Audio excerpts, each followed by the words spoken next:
Hello and welcome back to another Jet 2 Guy video. So today we're looking at hot ops in the Airbus.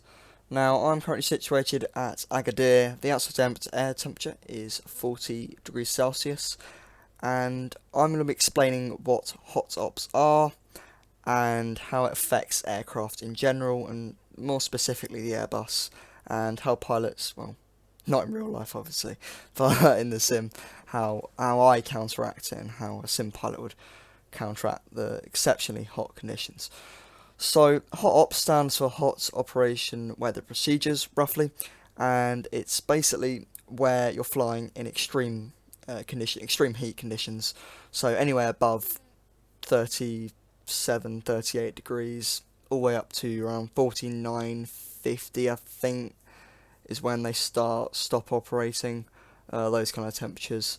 Don't hold me to that. I think it's around that mark, though it might be pushed up to 55 in some areas, and with some specially equipped aircraft, especially in the Middle East, they might have a few few little bits and bobs which are attached to them to make them fly in those extreme temperatures. But a standard Airbus here, it's quite happy to fly up to 45 to 50 degrees as long as you treat her right. So, operating in hot weather, what you're going to get is very, very thin air. In hot weather, air has a lot of energy, it's moving about, it's very thin.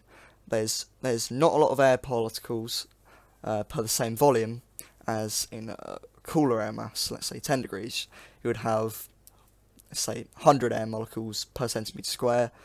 In 40 degrees, you would have 10 air molecules per centimetre square, which means it affects engine performance, lift performance, climb performance, air conditioning, brakes, hydraulics, electrical systems, electrical components. It affects basically everything you do. And every system in the aircraft, including the passengers, who will get very easily just uncomfortable if the air conditioning is not running or the packs. Now, Airbus do offer a lot of solutions to counteract these extreme conditions, and I'll be running you through them. Okay, so I've just hopped in the Airbus cockpit here, and there's a lot of things that you need. Actually, it's not a lot, it's about 5 or 6 things you need to look out for when taking off in hot weather. So the first thing is I've just started up a flight here, is I'd normally set the APU on immediately. I'm not going to do that. Now, having an APU running, it basically means you're burning fuel that produces energy, obviously, but one of the wasted energy is heat. Now, heat, obviously, in hot conditions is going to make the components under more stress, especially, and it's going to create even more excessive heat around the aircraft, which you do not need in these times. So I've just left external power on here, which produces much less heat energy than an auxiliary power unit. And the other thing I've done is I have left the parking brake off, because when you have the parking brake on, you're needing hydraulic force to lock the brakes in, and that obviously produces heat as well. So what I'm going to do now is explain to you why in the Airbus we can either do a pack soft takeoff or we can leave the APU bleed on, and what's the benefits and the disadvantages of either options. So I'm just explain quickly how a jet engine works, and I'll explain what the packs are, explain what APU bleed is, etc. So this will be a little bit boring, but I hope you find it interesting nevertheless. So a jet engine operates on the combustion of fuel and oxygen. It's normally kerosene, or in aviation they would refer to it as jet fuel type A. And this combustion requires a certain ratio of fuel to air. For example, 50% fuel, 50% air. That's nothing realistic, but let's say that. Now, let's say outside air temperature around 10 degrees, that would be fine. You can produce 95% N1 thrust, you can be on your way. Now, if you're in 40 degrees Celsius, for example, the air percentage is going to be, let's say, 20% outside.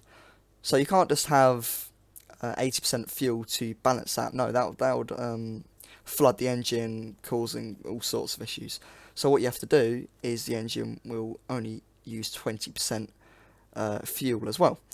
So you have 20% air, 20% fuel, keeping the ratios the same. That's not going to flood the engine. However, with 20% fuel, you're going to be only produce 30% less thrust, because you've gone from 50 to 20. So that 30% less thrust is going to mean, well, one, you're going to have to require higher V-speed to take off, two, you're going to need a longer runway, and three, your climb performance is going to be severely degraded. So, how do we get those, how can we maybe prevent that? How can we not prevent it? How can we counteract it?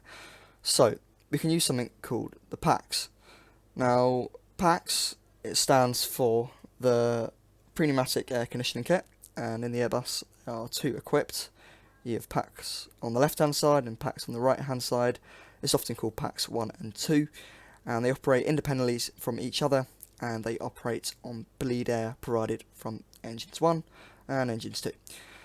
So, what is bleed air? Well, in the engines, you're going to get something, you're going to get two valves usually. I know it's in Boeing, it's compressor stage 5 and 9. They mainly use 5 though, but in Airbus I'm not too sure.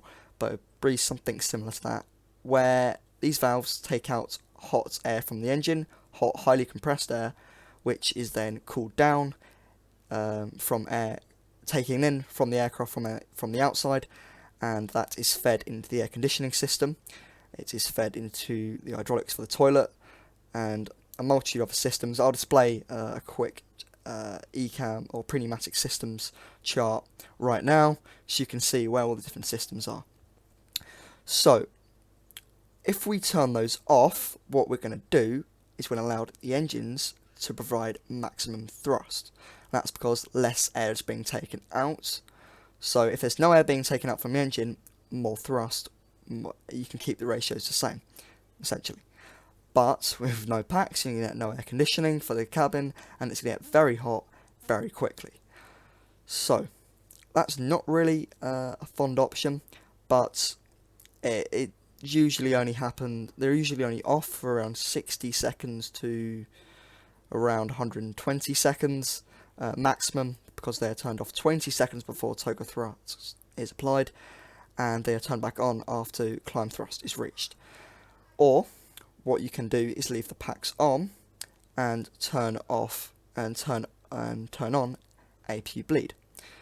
Now, APU bleed air will automatically override the APU, the bleed air provided from the engines, and uses the APU bleed air. Now, that sounded kind of confusing, but what I mean is, instead of using bleed air from the engines, it will take the Airbus will automatically take bleed air from the APU. So that keeps the PACs running, that keeps the cabin cool, that keeps everything functioning properly. Now, APU bleed air on is generally favoured, but it comes at a disadvantage of you're burning more fuel to keep the APU running. So some companies might just say PACs off for 60 seconds. They might get a little bit uncomfortable, but all in all, it should be okay. So that explains how we counteract those two, the extreme heat using the PACs or the APU bleed. And now I'm going to perform a takeoff and show you how I actually get in the air, how I actually operate these systems, and I'm actually going to do a PACs off takeoff just to show you. Okay, so I've just hopped into the MCDU here, and I've wanted to show you another thing that you can do to ensure you're getting maximum performance in these hot conditions. So usually I'd set flaps 1, but today I've set flaps 2, and I've not selected, it says flex to temp 54 degrees, however I'm going to do a manned toga takeoff, providing maximum thrust to the engines. Now luckily we have quite a long runway, and in Africa, surprisingly, they have some of the longest runways in the world, I think Africa and China, I think China has the longest runway actually in the world, but Africa do have some very, very long runways, so usually it's fine.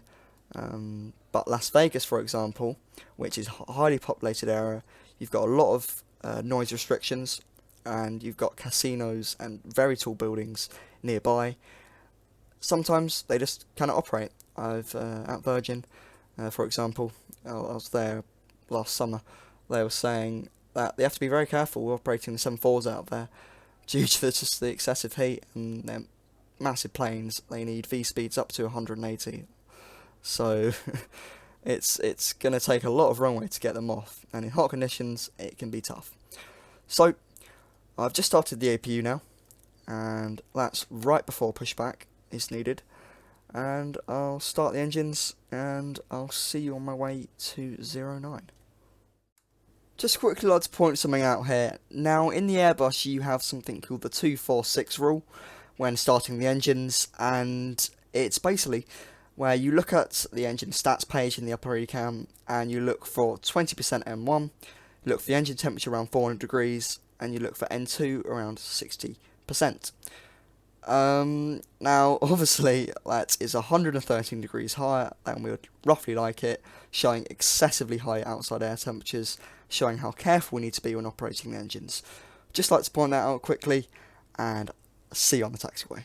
Okay, so we're lined up on 09, and all I'm going to do now is go to the overhead panel here and turn off the packs. So the packs are located in the hydraulics, sorry, not hydraulics, in the air conditioning stage, and all you've got to do is turn them off. A fault light will appear just as it switches off, and you will notice the aircraft can go quite quiet. All the air conditioning is being turned off.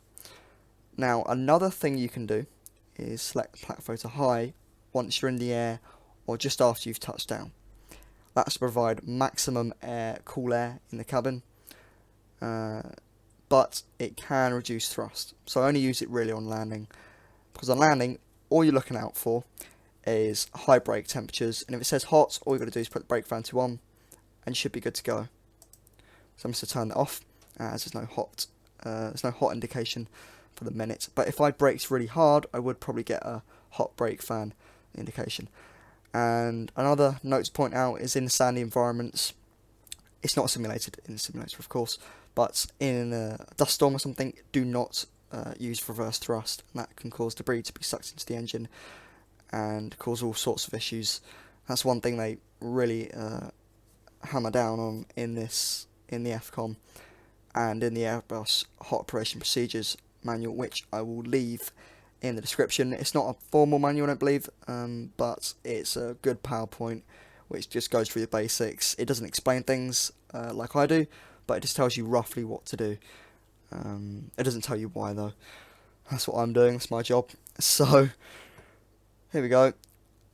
I've turned packs off now, the fault indications have gone off, and we are ready to go. So flaps have been set to, spoilers have been set to arm, takeoff lights have been set on. No indications on the upper cam to warrant any further checks. And I'm now going to advance throttles to 40% M1. And Mantoga. Just accelerating now, SRS. And we're going to have slight forward pressure on the controls. It's not really for this flight, but you can experience bouncing in lighter flights. So yeah, just accelerating now, watching for any indications, anything changing. And just passing 100 knots now, cross-checked. And I think there's my V-speeds. So very high, around 150 knots. It's almost like a light 777. V1, rotate. Positive climb, V2, gear up. Right, so we're not going to turn the packs on now until we've passed thrust reduction altitude, which is around 1,500 feet AGL. AGL, which is just sea level basically. So, just climbing up here, and about to hit 1,500. Couple more 100 feet to go, and that's where this video will end, sadly. There you go. So climb thrust now. Obviously I would have the co-pilot or something else do it because I'm on a turn, but just for demonstration purposes, just a ton on the packs on now, and we should be good to go now. So thanks for watching another Jet 2 guy flight video, and I hope to see you very shortly. I'll have some P3D V5 videos coming out in about hopefully a week or two, depends how quickly I can get the sim set up. So see you next time. Smash like, smash subscribe. Have a good one. Jet 2.